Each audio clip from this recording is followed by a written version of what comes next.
ادریس نظامی صاحب ٹنڈو لیار سے پوچھتے ہیں مفتی فیصل احمد صاحب سے، کیا یہ حدیث مبارکہ صحیح ہے کہ سورہ یاسین قرآن مجید کا دل ہے؟ یہ بھی بتا دیجئے کہ فجر کی نماز کے بعد سورہ یاسین پڑھنا زیادہ افضل ہے یا ترتیب سے قرآن کریم پڑھنا زیادہ بہتر ہے؟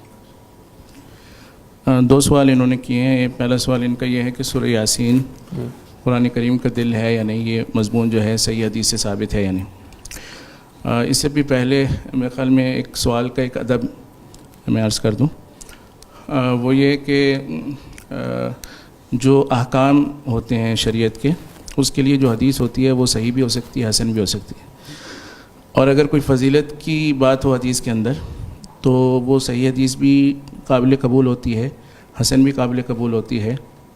اور وہ ضعیف حدیث بھی قابل قبول ہوتی ہے کہ جس میں بہت زیادہ ذوف نہ ہو۔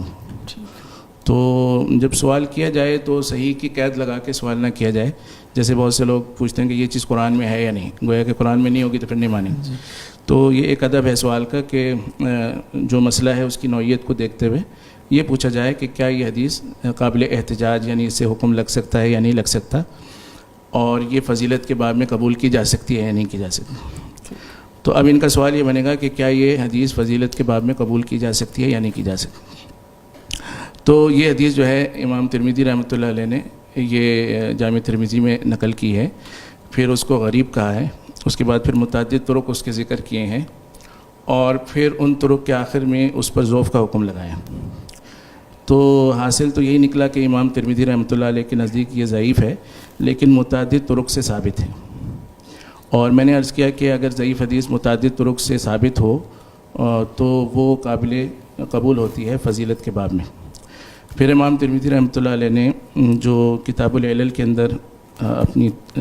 اسلوب ذکر فرمایا ہے، تو اس کے اندر بھی انہوں نے فرمایا کہ دو روایتوں کے علاوہ ساری روایتیں جو ہے وہ معمول بہا ہیں ترمذی کے اندر، تو گویا کہ اس حدیث کو وہ قبول کرتے ہیں، اور اس حدیث کو اس معنی کے اعتبار سے مختلف حضرات نے شروع کے اندر بہت ذکر کیا ہے۔ تو خلاصہ یہ ہے کہ کیونکہ یہ حدیث جو ہے متعدد طرق سے مروی ہے اور جامع ترمذی یعنی سیاہ کے اندر موجود ہے، سیاہ ستہ میں،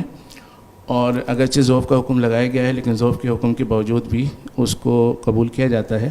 تو لہٰذا اس مضمون کو اگر کوئی بیان کرتا ہے تو اس میں حرج نہیں ہے، اس کی گنجائش۔